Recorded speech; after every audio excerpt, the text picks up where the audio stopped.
ஸ்ரீஹப்பதியான பரம கருணாமூர்த்தியான பகவான் தர்மத்தை ஸ்தாபிப்பதற்காக நிலநாட்டுவதற்காக செஞ்ச அவதாரங்கள்ல மிகவும் விசேஷமான ஒரு அவதாரம் கிருஷ்ணாவதாரம்.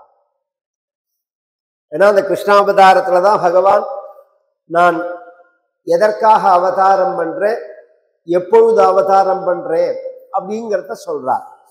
யதா யதாகி தர்மஸ்ய க்ளானிர்பவதி பாரத அபியுத்தானம் அதர்மஸ்ய ததாத்மானம் ஸ்ருஜாம்யஹம் பரித்ராணாய சாதூனாம் விநாசாய ச துஷ்கிருதாம் தர்ம சம்ஸ்தாபனார்த்தாய சம்பவாமி யுகே யுகே. சுப்பிரசித்தமான உலகம் முழுவதும் அறியப்பட்டதான ஒரு ஸ்லோகம். இதுக்கு என்ன பொருள்? ரெண்டும் கேட்கும் போது ஒரே மாதிரி பொருள் மாதிரி தோணும். எப்பொழுதெல்லாம் தர்மத்துக்கு குறைபாடு வருகிறதோ அப்பொழுதெல்லாம் நான் அவதாரம் பண்றேன், நல்லவர்களை ரட்சிப்பதற்காகவும் தீயவர்களை அழிப்பதற்காகவும் தர்மத்தை நிலைநாட்டுவதற்காகவும் அவதாரம் பண்றேன் அப்படின்னு சொல்றதே ரெண்டுக்கும் ஒரே பொருள் மாதிரி தோணும். ஒரு ஸ்லோகம் காலத்தை சொல்றது, இன்னொரு ஸ்லோகம் காரியத்தை சொல்றது. ஒரு ஸ்லோகம் காலத்தை சொல்றது, நான் எப்ப அவதாரம் பண்ணுவேன் அப்படிங்கிற டைமிங்க சொல்றது. யதா யதாகி தர்மஸ்ய க்ளானிர்பவதி பாரதா, எப்பொழுதெல்லாம் தர்மத்துக்கு ஒரு குறைபாடு வருகிறதோ அப்பொழுதெல்லாம் நான் அவதாரம் பண்ணுகிறேன் அப்படிங்கிறது காலம். காரியம், நான் பிறந்து என்ன பண்ணுவேன், அவதாரம் செஞ்சு என்ன பண்ணுவேன் அப்படின்னா பரித்ராணாய சாதூனாம் விநாசாய ச துஷ்கிருதாம் தர்ம சம்ஸ்தாபனார்த்தாய சம்பவாமி யுகே யுகே. நல்லவர்களை ரட்சிப்பதற்காகவும் தீயவர்களை அழிப்பதற்காகவும். கவனிச்சு கேட்கணும். எடுத்த உடனே தீயவர்களை அழிப்பதற்காக பிறக்கிறேன்னு பகவான் சொல்லல, நல்லவர்களை ரட்சிப்பதற்காக தான் பிறக்கிறேங்கிறான் பகவான். அப்ப பகவானுடைய அவதாரத்தினுடைய நோக்கம் சம்ஹாரம் இல்லை, சம்ரக்ஷணம் தான். உதாரணம், நம்ம ஒரு வீடு கட்டுறோம், வீட்டை சுத்தி ஒரு தோட்டம் அமைக்கிறோம். அந்த தோட்டத்துல நிறைய வெரைட்டியான செடிகள்லாம் வைக்கிறோம், ஃப்ளவர் செடியெல்லாம் வைக்கிறோம். அதுல நடுப்புல தேவையில்லாத ஒரு செடிகள் முளைச்சதுன்னா அதுக்கு களைன்னு சொல்லுவார். தமிழ்ல களை எடுக்கிறது அப்படின்னு சொல்லுவார். அந்த செடியெல்லாம் பிடுங்கி போட்டுருவோம். நான் எந்த செடிக்கு தீங்கு ஏற்படும் நாம் நினைக்கிறோமோ அந்த செடியை ரட்சிப்பதற்காக இந்த செடியை, தேவையில்லாத செடியை எடுத்துடுறோம். இப்ப தெரு முழுக்க பார்த்தா தேவையில்லாத செடி கோடிக்கணக்கா இருக்கு, அதெல்லாம் போய் பிடிங்கிட்டு இருக்குமா? இல்ல. நம்ம வீட்டு தோட்டத்துல நாம பயிர் பண்ணும் போது நல்ல செடிக்கு மத்தியில தேவையில்லாத ஒரு செடி வரும்போது அதை தான் எடுக்கிறோம். அது மாதிரி உலகம் முழுக்க உள்ள துஷ்டர்களை சிக்ஷிப்பதற்காக, சம்ஹாரம் பண்ணுவதற்காக பகவான் பிறக்கல்ல. நல்லவர்களுக்கு யார் இடையூறு பண்றார்களோ அந்த தீயவர்களை தான் பகவான் சம்ஹாரம் பண்றான். அந்த சமயத்துக்கு தான் பகவான் வரா. இது அடிப்படை. தர்ம சம்ஸ்தாபனார்த்தாய, தர்மம் அப்படிங்கிறது சுபாவமா இருக்கு. ஒரு செடி கொடி மாதிரி ஒரு வளர்ச்சி. உன்னை காப்பாற்றணும்னு நினைச்சா, ஒரு பணத்தை காப்பாற்றணும்னா பேங்க்ல போடுறோம், ஜுவல்ஸை காப்பாற்றணும்னா லாக்கர்ல வைக்கிறோம், குழந்தைகளை காப்பாற்றணும்னா உணவுகள் கொடுத்து பள்ளிக்கூடத்துல சேர்த்து நாம கூட இருந்து காப்பாற்றணும். ஒரு நாய், ஒரு பசு பட்சி, ஒரு செடியை காப்பாற்றணும்னா அதற்குள்ள உணவுகள் கொடுக்குறோம். அது மாதிரி தர்மத்தை காப்பாற்றணும்னா என்ன பண்ணணும்? தினம் அதுக்கு என்ன உரம் வைக்கணுமா, ஃபெர்டிலைசர் போடணுமா, அதுக்கு என்ன ஜலம் ஊற்றணுமா, அதுக்கு ஃபுட்டு கொடுக்கணுமா, அதை சுத்தி வேலி போடணுமா? அது என்ன செடியா கொடியா மரமா? தர்மம்ங்கிறது தர்மம்னா சுபாவம்னு அர்த்தம். தர்மம் அப்படிங்கிற வார்த்தைக்கே சுபாவம். நாய்க்கு தர்மம் உண்டு. நாயோட தர்மம் என்ன? குலைக்கிறது. பசுவுக்கு தர்மம் உண்டு. அதோட தர்மம் என்ன? பால் கொடுக்கிறது. பாம்போட தர்மம் என்ன? கொத்துறது. இப்படின்னு நாம பிரிக்கிறோமோ. அது மாதிரி மனிதர்களோட தர்மம் என்ன அப்படின்னு சொன்னா ஆத்ம குணம், ஆச்சாரம், ஆராதனம் அப்படின்னு சாஸ்திரங்கள் நமக்கு காண்பிக்கிறது. வேதம் தான் நமக்கு காண்பிக்கிறது. நாம விதவிதமா சாப்பிட்றதோ, ட்ரெஸ் பண்ணிக்கிறதோ, குழந்தைய பெத்துக்கிறதோ, வீடு கட்டுறதோ, பணம் சம்பாதிக்கிறதோ, நம்மளை காப்பாத்திக்கணும்னு நினைக்கிறதோ, இதெல்லாம் மனுஷ தர்மமா ஆகாது. ஏன்னா உலகத்துல எல்லா உயிரினத்துக்கும் இந்த தன்மை இருக்கு. எல்லாம் சாப்பிட்றது, எல்லாம் தூங்கிறது, எல்லாம் குழந்தைய பெத்துக்கிறது, எல்லாம் வீடு கட்டுறது, எல்லாம் தன்னை காப்பாத்திக்கணும் அப்படின்னு நினைக்கிறது. அப்படிங்கிறத இதை செஞ்சதுனால நான் மனிதன் சார், நான் பெசன் நகர்ல 2 கிரவுண்டு வாங்கியிருக்கேன், அதனால நான் மனிதன் சொல்ல முடியுமா? உனக்கு 2 கிரவுண்டு தான். பெசன் நகரை சுத்தி இருக்கிற பக்கத்துல இருக்கிற கடற்கரையில உள்ள மீன்களுக்கு 2 கோடி கிரவுண்டு. இந்த இடத்தை வச்சுன்னு நாம ஆள் பெரிய ஆள்னு சொல்ல முடியுமா? பின்ன என்னத்தினால? சத்யான்ன பிரமதிதவ்யம், தர்மான்ன பிரமதிதவ்யம், குஷலான்ன பிரமதிதவ்யம், பூத்தீன பிரமதிதவ்யம், ஸ்வாத்யாய பிரவச்சனாப்யான்ன பிரமதிதவ்யம், தேவபிதிருகாரியாப்யான்ன பிரமதிதவ்யம், மாத்ருதேவோ பவ, பித்ருதேவோ பவ, ஆச்சாரிய தேவோ பவ, அதிதி தேவோ பவ. இதெல்லாம் வேதம் மனிதனுக்குள்ள அடையாளங்களாக சொல்றது. சத்தியம் முதலிய ஆத்ம குணங்கள். சத்தியம் பேசுறது, கருணையோட இருக்கிறது, நேர்மையோட இருக்கிறது, பொறுமையோட இருக்கிறது, தானம் பண்றது. இதுக்கு எதிர்மறையா இல்லாம இருக்கிறது, பொய் பேசாம இருக்கிறது, கோபப்படாம இருக்கிறது, நேர்மை இல்லாம இருக்கிறது, அப்புறம் பிறர் பொருளை அபகரிக்காம இருக்கிறது, பிறரை ஹிம்சை பண்ணாம இருக்கிறது. 5 10 ஆத்ம குணம்னு பேர். ஆச்சாரம் அப்படிங்கிறது கார்த்தால எழுந்திருக்கிறது, யூரின் டாய்லெட் போனா கிளீன் பண்ணிக்கிறது, பல்லு தேய்க்கிறது, ஸ்நானம் பண்றது, வஸ்திரம் கட்டிக்கிறது, நெத்தி இட்டுக்கிறது. இது ஒரு நாய் நரி பண்றதா என்ன? ஒரு மிருகங்கள்லாம் இந்த வேலையை செய்யறதா என்ன? இல்லையே, நாம தானே செய்யறோம். இதுக்கு ஆச்சாரம்னு பேர். ஆராதனம் அப்படின்னு சொன்னா தாயை வணங்கிறது, தந்தையை வணங்கிறது, குருவை வணங்கிறது, தெய்வத்தை வணங்கிறது, இயற்கையை வணங்கிறது, பஞ்சபூதங்களை. இதுக்கு ஆச்சாரம்னு பேர். இந்த 3ம் உள்ள ஒரு தொகுப்புக்கு மனித தர்மம்னு பேர். ஆத்ம குணம், ஆச்சாரம், ஆராதனம். இதை யார் கடைபிடிக்கிறார்களோ இவர்களை காப்பாத்துறதுக்காக இவர்களுக்கு யார் இடையூறா இருக்காளோ, நான் நல்லவனா இருக்கேன், நேர்மையா இருக்கணும்னு நான் நினைக்கிறேன், என் நேர்மையை ஒருத்தன் பங்கப்படுத்தணும்னு நினைக்கிறான், கெடுக்கணும்னு நினைக்கிறான். அப்ப நான் என்ன பண்றது? நான் நேர்மையா இருக்கணும்னு நினைச்சாலே போதும். அப்புறம் உன்னை பகவான் காப்பாத்து. ஆனா அதுக்கு ஒரு டைம் இருக்கு, பரீட்சை உண்டோன்னு எல்லாத்துக்குமே. நீ சத்தியம் பேசணும்னு நினைச்சா கடைசியை மட்டும் பார்ப்பர், நீ சத்தியம் பேசுறையான், பகவான் ரட்சிப்பார். இந்த மாதிரி உள்ளவர்களை தான் பகவான் காப்பாற்றுவார். சாதாரணமா நான் சோறு சாப்பிடல, நான் தூங்கல, என்னை பகவான் காப்பாற்றவே இல்லைன்னா நாய் நரியும் தான் சாப்பிட்றது, நீனும் தான் சாப்பிட்ற, நாரி நரியும் தான் தூங்குறது. அதுக்காக பகவான் காப்பாற்ற வருவாரா? இன்னும் சொல்ல போனா பகவான் காப்பாத்தாமையா நாம சாப்பிட்றோம், தூங்குறோம். பகவத்கீதையில பகவான் ஒரு ஸ்லோகம் சொல்றார். அனன்யாசிந்தயந்தோமாம் ஏஜனா பரியுபாசத்தே தேஷாம் நித்யாபியுக்தானாம் யோகக்ஷேமம் வகாம்யகம் அப்படின்னு. இடைவிடாமல் என்னை யார் நினைக்கிறார்களோ அவர்களை நான் காப்பாத்துறேன் அப்படிங்கிறான் பகவான். இந்த இடத்துல ஆச்சாரியால் ஆதிசங்கரர் பகவத்கீதைக்கு விளக்கம் வியாக்கியானம் பண்ணும்போது ஒரு கேள்வி கேட்கிறார். இடைவிடாத பகவான் நினைக்கிறவர்களை பகவான் காப்பாத்துறார் அப்படின்னு சொன்னா பகவான நினைக்காதவர்களை யார் காப்பாத்துறாருன்னு, உலகம் முழுக்க யார் காப்பாத்துறார்? கல்லுக்குள்ள உள்ள தேரைக்கும் ஆகாரம் கிடைக்கிறது.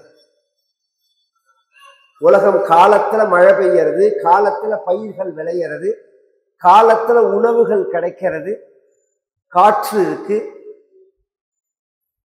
மழை இருக்கு, வெப்பம் இருக்கு. இதெல்லாம் யார் கொடுக்கிறாங்க?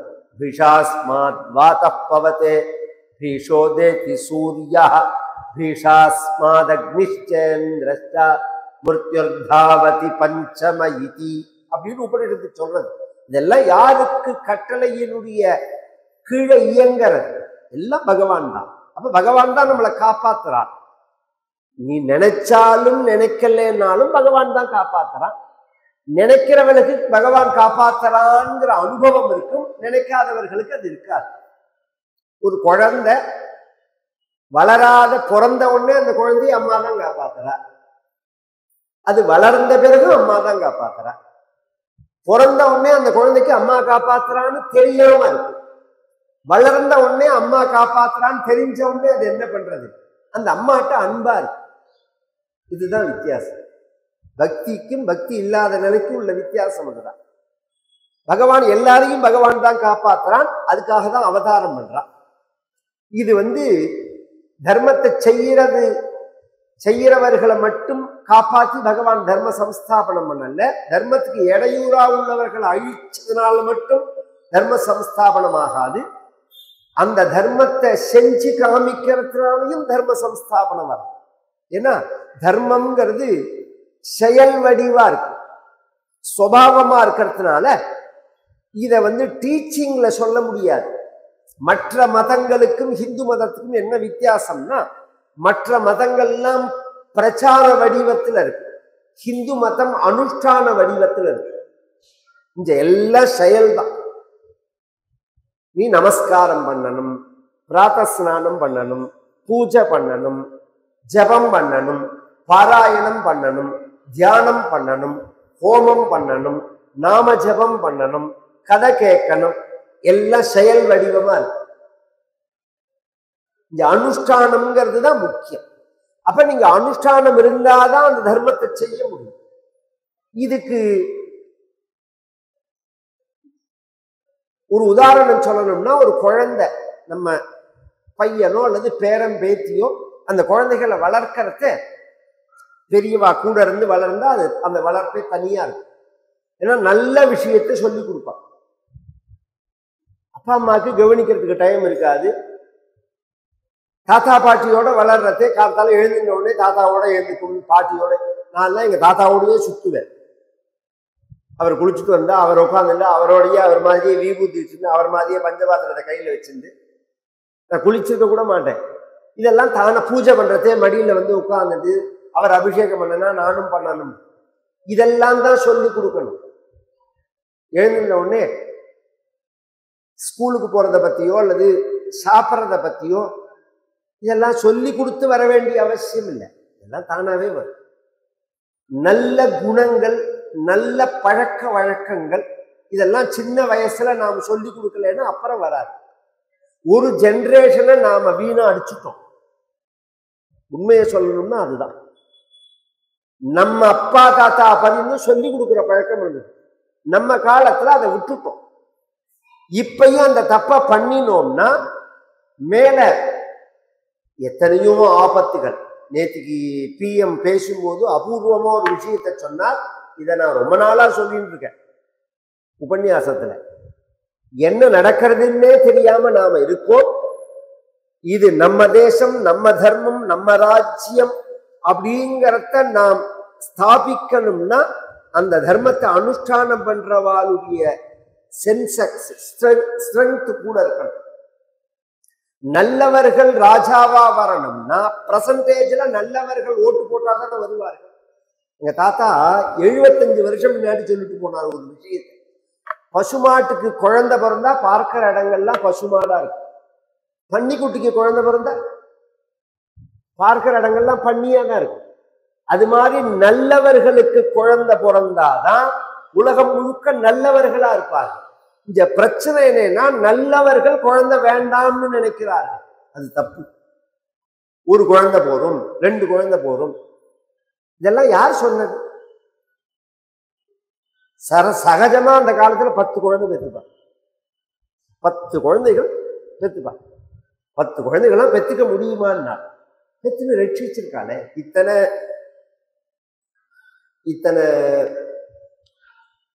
டிரான்ஸ்போர்ட் ஃபெசிலிட்டி இப்ப இருக்கு. எல்லா பொருளும் எல்லா காலத்திலையும் எல்லா இடத்துலையும் கிடைக்கிறது. அப்ப அது கிடையாது. சில பொருள்கள் சில காலத்துல சில இடத்துலதான் கிடைக்கும். அதனாலதான் நம்ம மாத்திர வெத்த குழம்புன்னு சொல்றது. நிறைய கரிகாய் கிடைக்கிற காலத்துல அந்த கரிகாயை வெத்தல் போட்டு வச்சிருவா. மழை காலத்துல ஒண்ணுமே கிடைக்காது. மழை காலத்துல எல்லாம் பயிர்கள்லாம் அழுகி போயிடும். இந்த வெத்தலை எடுத்து குழம்பு வச்சு சாப்பிட்டுட்டு பேசாம இருக்கிறது. இது ஒரு அழகான முறை, வாழ்வியல் முறை. ஆனா எப்போதுமே எல்லா இடத்துலையும் கிடைக்காது. இப்ப டிரான்ஸ்போர்ட்னால நமக்கு கிடைக்கிறது, உண்மையில கிடைக்காதுங்கிறது தான் விஷயம். சிலது சில காலத்துலதான் விலை. ஒரு கட்டுப்பட்டு கிடைச்ச காலத்திலேயே குடும்பம் இத்தனை குழந்தைகளை பெற்று சௌக்கியமா இருந்தா. இல்ல அப்பா தாத்தா காலத்துல எல்லாம் கஷ்டம் வந்தது, அவெல்லாம் ரொம்ப கஷ்டப்பட்டா 2 ஜெனரேஷன் முன்னாடின்னா, இது பிரிட்டிஷ் காலத்துல வந்த பிரச்சனை. அவன் வேணும்னு செயற்கையா பஞ்சத்தை உருவாக்கினான். அதுக்கு முன்னாடி இந்த தேசம் சுபிக்ஷமாயிருந்த தேசம், வந்தவாளுக்கெல்லாம் சாப்பாடு போட்ட தேசம். இந்த நாயன்மார்களுடைய தேவாரம், ஆழ்வார்களுடைய பாசுரம், இதெல்லாம் நாம எடுத்தோம்னா வெறும் ஒத்த பாட்டை படிச்சுட்டு போக கூடாது. ஒரு ஊருக்கு போனா அவ 10 பாட்டு பாடுவா.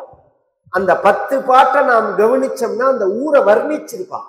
ஊர் எப்படி இருந்தது, எப்படி இருக்கார்கள் மனிதர்கள் அப்படிங்கும் போது அபூர்வமா இருக்கும். ஞானசம்பந்தர் சரித்திரம் சொல்லும் போது சேக்கிழார் சொல்றார், சீர்காழி முழுக்க எங்க திரும்பினாலும் தென்னை மரம், பாக்கு மரம், மாமரம், பலாமரம் தான்.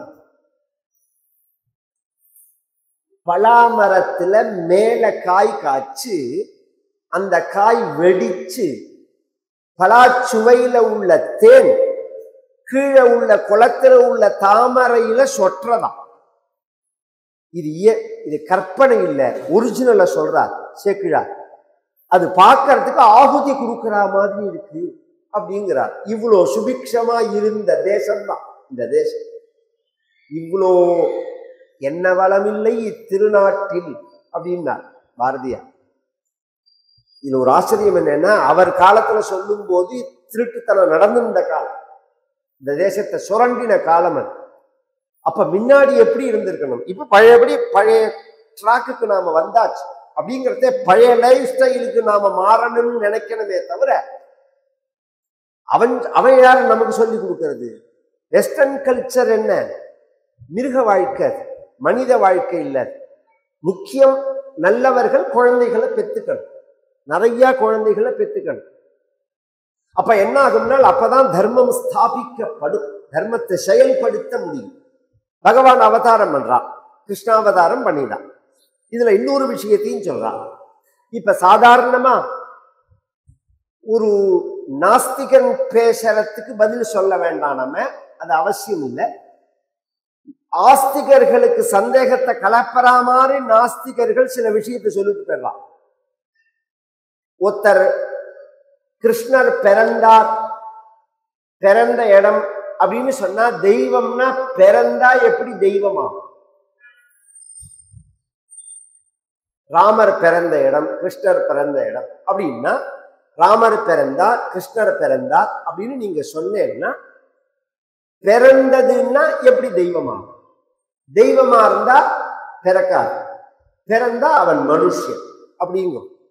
இதுக்கு ஈஸியா புரியற மாதிரி கிருஷ்ணாவதாரத்திலேயே அவதார காலத்திலேயே ஒரு ஸ்லோகம் சொல்றார். பிராச்சியாம் திசீந்துரிவ புஷ்கலஹா. பகவத் அவதாரங்கள்லாம் எப்படி அப்படின்னா, கிருஷ்ணாவதாரம் கேட்டு அவதாரங்கள்லாம் எப்படின்னு சொன்னா, கிழக்கு திக்குல சந்திரன் உதயமாறா மாதிரின்னா, பிராச்சியாம் திசைந்துரிவ புஷ்கலஹா. இன்னைக்கு ரொம்ப விசேஷமான நாள். பொதுவா குழந்தைகள் பிறக்கிறதுக்கு 2 நாள் விசேஷமா இருக்கு. 2 தெய்வத்தை வழிபடணும்னு இருக்கு. ஒன்னும் கிருஷ்ணன், இன்னொன்னு முருகன். பிராச்சீனமா முருகன் தான், அப்புறம்தான் கிருஷ்ணாவதாரத்துக்கு அப்புறம் தான் கிருஷ்ணன். ஆதி காலத்திலேருந்து உள்ளது முருகனுடைய சுக்ல சஷ்டி, கிருத்திகை, இதெல்லாம் தான் சந்தான பிராப்திக்கு. இன்னைக்கு ஆடி கிருத்திகை ஜென்மாஷ்டமி 2 சேர்ந்த நாள். இன்னைக்கு விசேஷம்ங்கிறதுக்கு சொல்ல வர. இன்னைக்கு உபவாசம் இருந்தா அவ்வளோ விசேஷம்.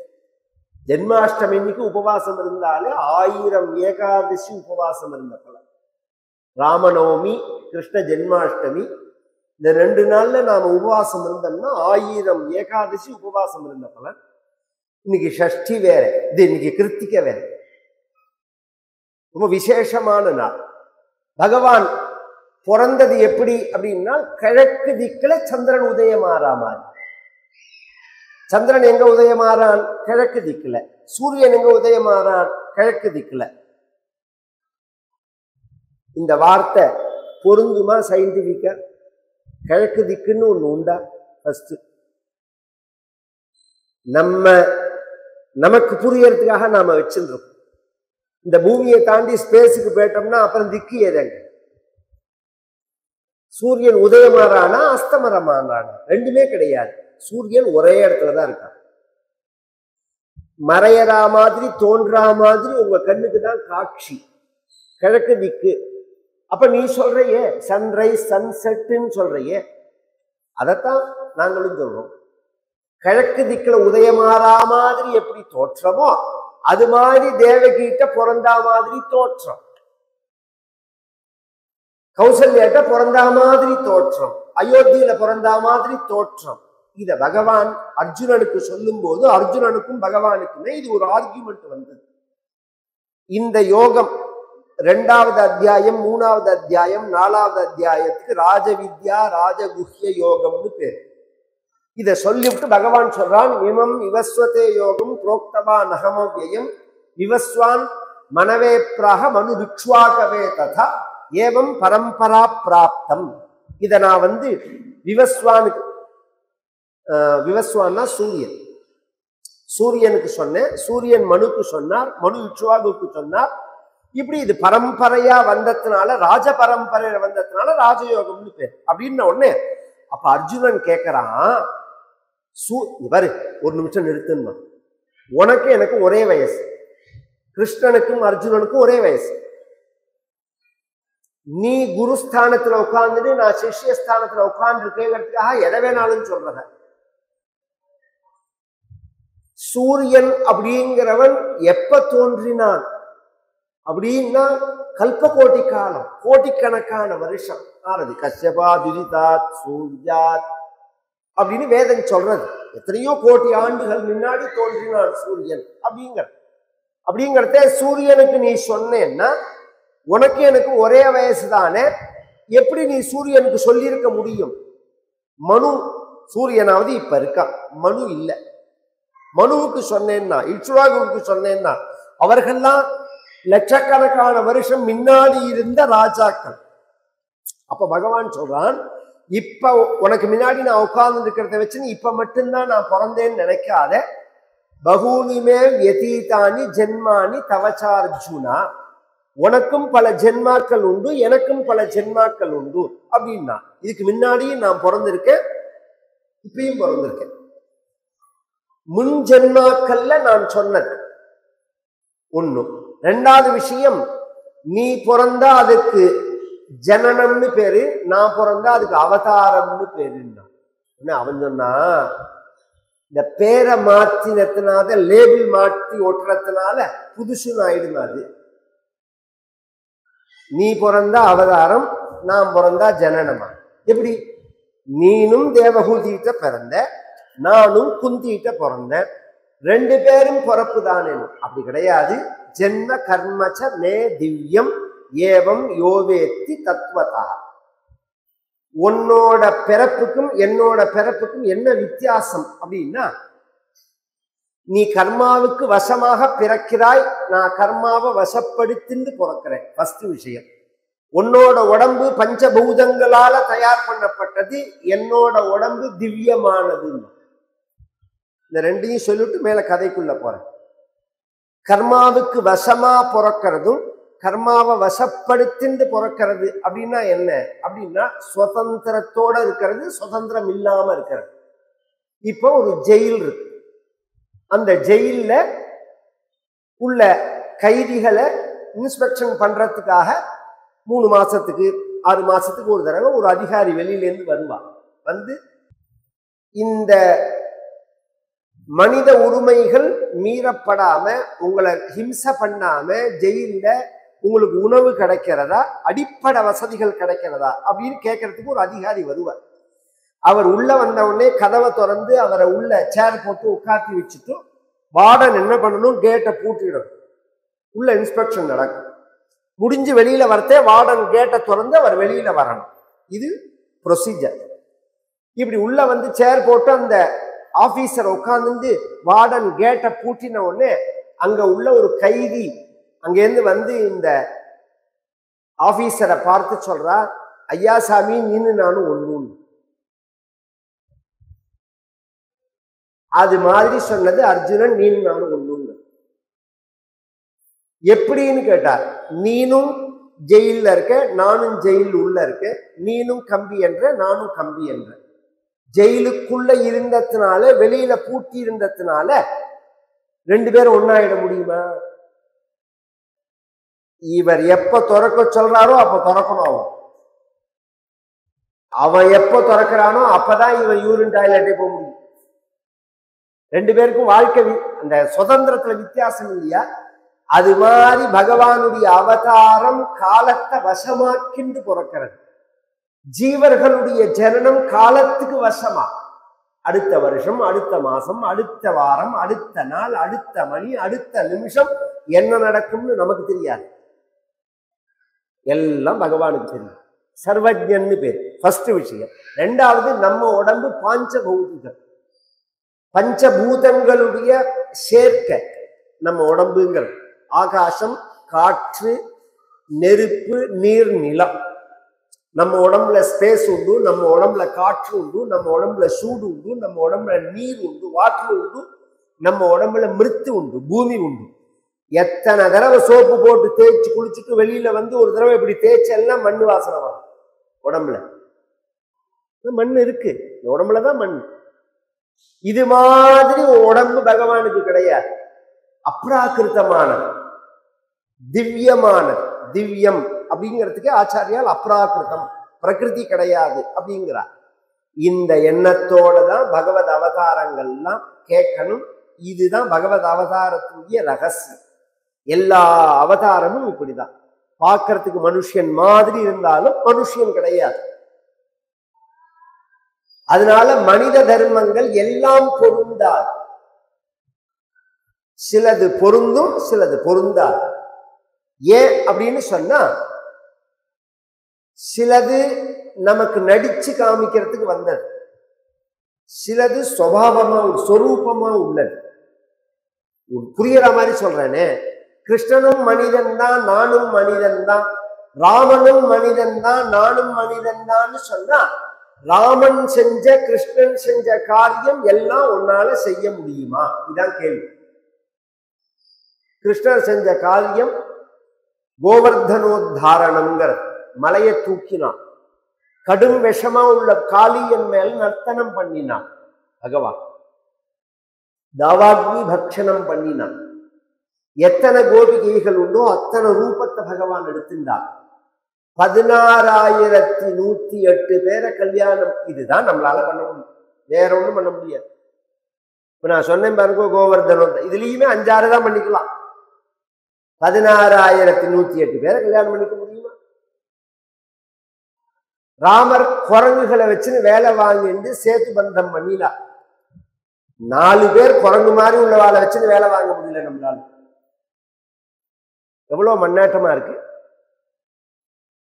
எண்ணிலடங்கா வானரங்களை வச்சு பகவான் வேலை வாங்கினார்னா இதெல்லாம் அசாதாரணமான விஷயங்கள். அப்ப நாம எப்படி புரிஞ்சுக்கணும் அதை அப்படின்னா, நம்மளை உயர்த்துவதற்காக தான் இதிகாச புராணங்கள்லாம் ஏற்பட்டது. அது என்ன சொல்ல வருதுங்கிறத நாம புரிஞ்சுட்டு அந்த நிலைக்கு உயரணும்னு நாம் நினைக்கணுமே தவிர, நமக்கு புரியலேங்கிறதுக்காக நம் நிலைக்கு அதை தாழ்த்தக்கூடாது. அப்போ உனக்கு அது என்ன சொல்ல வருதோ அது புரியாது அப்படிங்கிறது மட்டும் இல்ல, அதை நீ கொச்சப்படுத்துற அப்படிங்கிறது தான் விஷயம். இப்ப சம்பந்தம் இல்லைன்னாலும் ஒரு விஷயத்த சொல்லிட்டு போறேன். ஏன்னா சமீபமா பேச்சு அடிபட்டு இருக்கிற விஷயம், அதுல சம்பந்தப்பட்டவாளை பத்தி பேச வேண்டிய அவசியம் எனக்கு கிடையாது. அதுக்கு ஹெட்டிங் மட்டும் சொல்லிட்டு போறேன். குரங்கு கையில பூமால். இது எப்படியோ அது மாதிரி கம்பராமாயணம் கண்டவன் கைக்கு போயிடுது. கம்பர் சொல்லும் போதே அடிப்படையில ஒன்ன சொல்லிவிடுறான். இது அடிப்படையில எல்லாருமே மனசுல வச்சுக்கணும். இது எனக்கு தெரிஞ்சு 5-6 நாளா நானும் வாட்ச் பண்ணின்னு வரேன். இதை பத்தி யாருமே பேசல. வாங்கரும் பாதம் நான்கும் வகுத்த வான்மீகி என்பான், தீங்கவி செவிகல்லார தேவரும் பருகச் செய்தான், ஆங்கு அவன் மகிழ்ந்த நாட்டை அன்பனும் நரவம் மாந்தி மூங்கையான் பேசலுற்றான் என மொழியலுற்றேன். இப்ப நான் சொல்ற ராமாயணம் வால்மீகி ராமாயணத்தை கேட்டு ஆங்கு அவன் மகிழ்ந்த நாட்டை, அந்த ராமரை பத்தி வால்மீகி பேசினாரே, அந்த ராமாயணத்தை கேட்டு நாம் பண்ணின ராமாயணம். அப்ப இதுக்கு பிரமாணம் எதுன்னா அந்த ராமாயணம் தான். இதுக்கு ப்ரூஃப் எதுன்னா அந்த ராமாயணம் தான். ஏன்னா இதுவர் தனிப்பட்ட முறையில அனுபவிச்சு பண்ணினாலும் கற்பனைகள்ல சில விஷயத்தை இவர் வர்ணிச்சிருந்தாலும் காட்சிகளை இவர் விவரிச்சு சொன்னாலும் உண்மை எங்க உள்ளதுன்னா வால்மீகி ராமாயணத்துல உள்ள உண்மைதான். வால்மீகி ராமாயணத்துல என்ன சொல்லப்பட்டது? வாலிக்கும் ராமனுக்கும் நடந்த சம்வாதம் அப்படியே கம்பர் எடுக்கிறார், கொஞ்சம் விஸ்தாரமா சொல்றார். 3 நிலை. சண்டைக்கு முன்னாடி வாலி பேசினது, உயிர் போறதுக்கு முன்னாடி பேசினது, அடிப்பட்ட நிலையில பேசினது.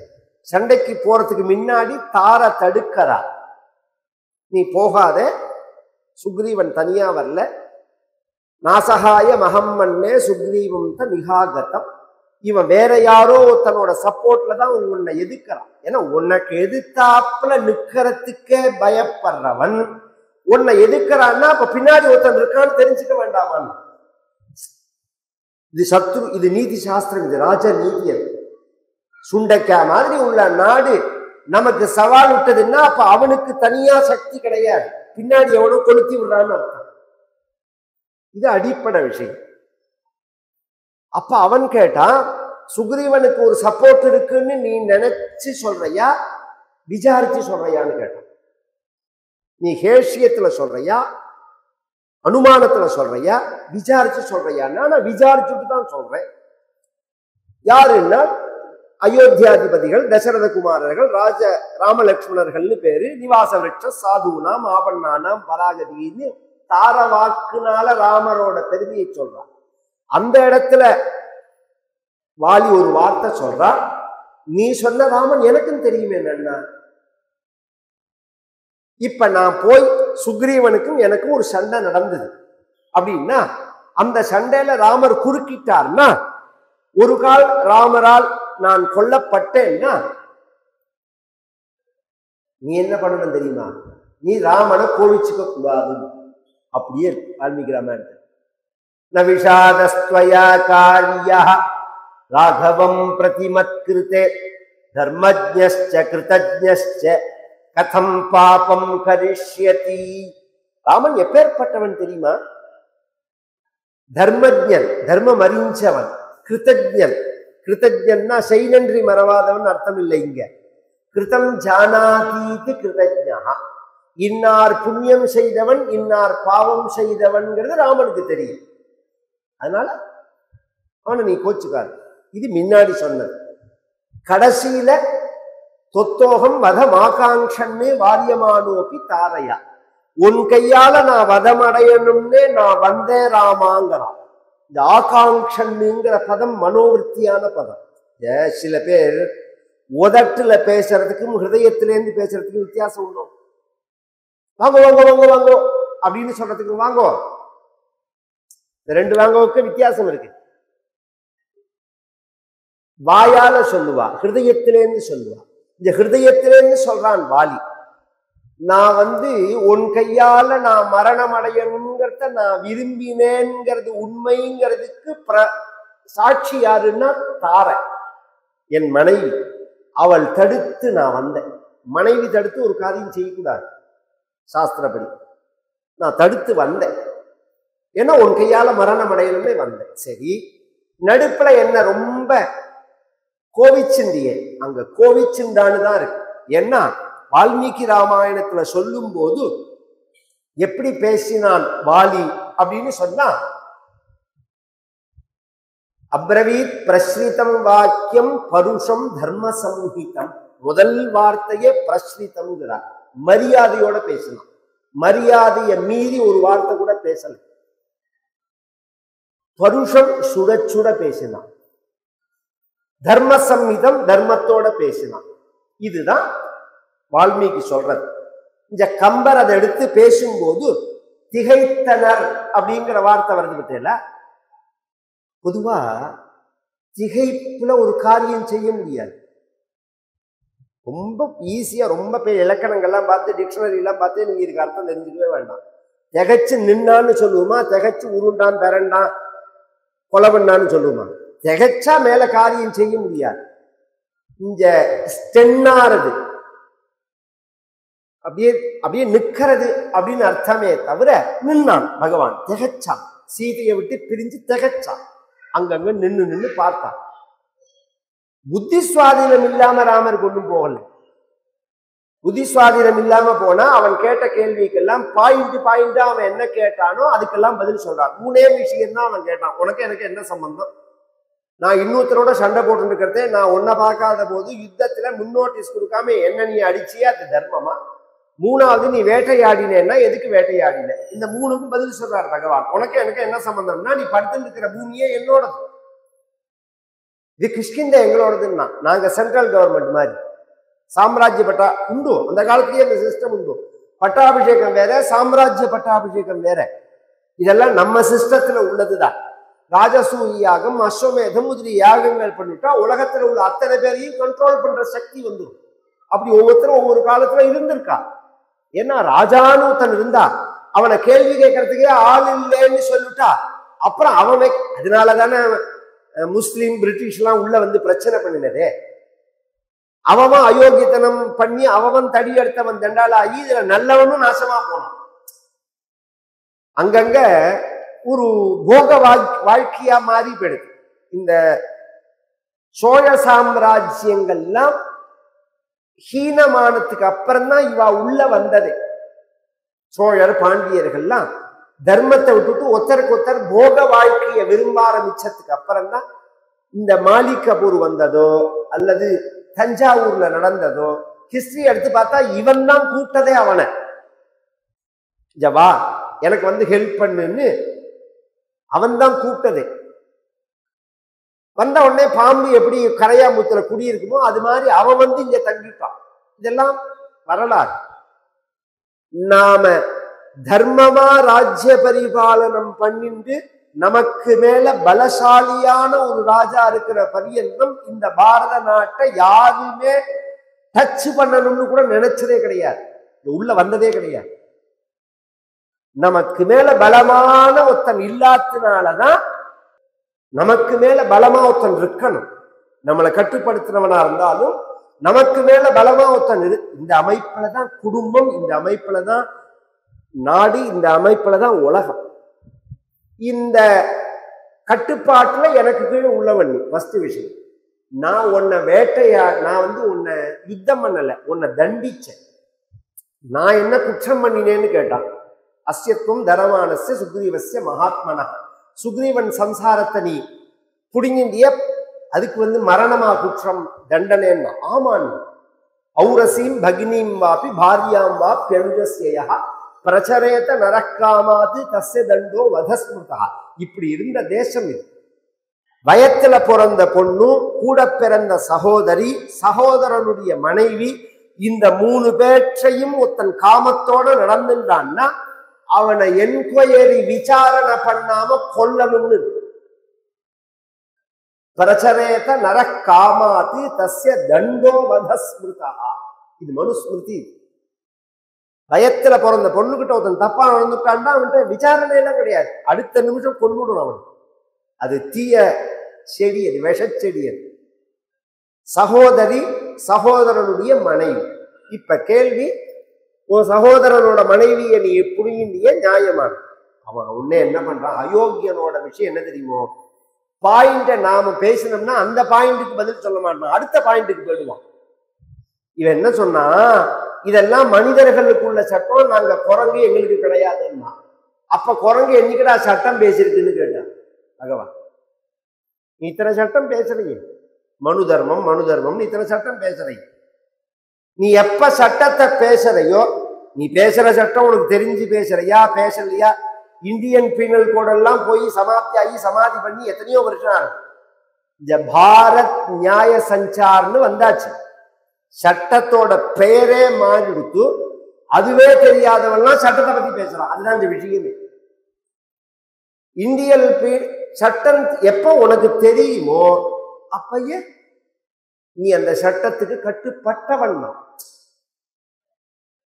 3வது விஷயம், இதெல்லாம் கட்டுப்படாதுன்னா உன்னை வேட்டையாடினு வச்சுக்கோ. இந்த 3 விஷயம் தான். அப்ப ராமர் ஒன்றும் குழம்பு எல்லாம் போகல, திகச்செல்லாம் போகல, தேவைப்பட்டு தான் அவனுக்கு தண்டனை கொடுத்தா, தெரிஞ்சுதான் தண்டனை கொடுத்தா. அப்ப ராமாவதாரம், கிருஷ்ணாவதாரம் இதெல்லாம் எடுத்து பார்த்தோம்னா இந்த தர்மத்தை ஸ்தாபிப்பதற்காக தான் பகவான் பண்ணின அவதாரம். அதுலயும் கிருஷ்ணாவதாரத்துல பண்ணது அசாதாரணம். ராமாயணத்திலேயாவது ஒரு வாலிதான். கிருஷ்ணாவதாரத்துல எத்தனை அயோக்கிய பசங்க, ஒத்தனா 2 பேரா, அத்தனை பேரையும் சேர்த்து ஒரே இடத்துல சம்மாரம் பண்ணிட்டான் பகவான். மகாபாரத யுத்தம். இந்த சரித்திரத்தை பாகவதத்துல சுகாச்சாரியால் விஸ்தாரமா சொன்னா, அதுல இன்றையிலேருந்து நாம ஒரு 7 நாளைக்கு இந்த கிருஷ்ணன் பிறந்த கதையை மட்டும் கேட்க போறோம். பொதுவா பாகவதம்னா 7 நாள்ல பாகவதம் சொல்றேன்னு சொல்லுவா. என்ன முடியுமோ அதுதான் சொல்ல முடியும். ஒரு காலத்துல 2 வேளை 3 வேளை எல்லாம் கதை சொல்லியிருக்கா, கேட்டிருக்கேன், நானே சொல்லியிருக்கேன். 2 வேளை 3 வேளை கதை நானே சொல்லியிருக்கேன். கார்த்தால ஒரு செக்ஷன் 10லேருந்து 12, சாயங்காலம் 4லேருந்து 6, 6லேருந்து 8, 3 வேளை கதை சொல்லியிருக்கேன். ஒரு 30 வருஷம் முன்னாடி எல்லாம் சப்தாகம் பண்ணும் போது அது மாதிரி கேட்கிறவா இருந்தா. இன்னைக்கு ஜனங்களுக்கு ஷார்ட் போய் ரீல் போய் ஷார்ட் வந்தா, ஷார்ட் போய் ரீல் வந்தா, அதுவே புரியல. ஒரு மணி நேரத்துக்கு மேல பேசினாலே கேட்கறதுக்கு பொறுமை இல்லை. அப்ப மனசு நிக்கல, மனசு நாசமா போயிடுச்சுன்னா அதான் விஷயம். அந்த கால சினிமா மாதிரி இந்த கால சினிமா இல்லை, அவ்வளோ ஸ்பீடா இருக்கும்பாலும் அப்படி அர்த்தம் இல்லை. உன் மனசு பறக்கிறதுன்னு அர்த்தம். அந்த காலத்துல சுவாமி நாதா இதுக்கே 10 நிமிஷம் ஆகும் பேசி முடிக்கிறதுக்கு.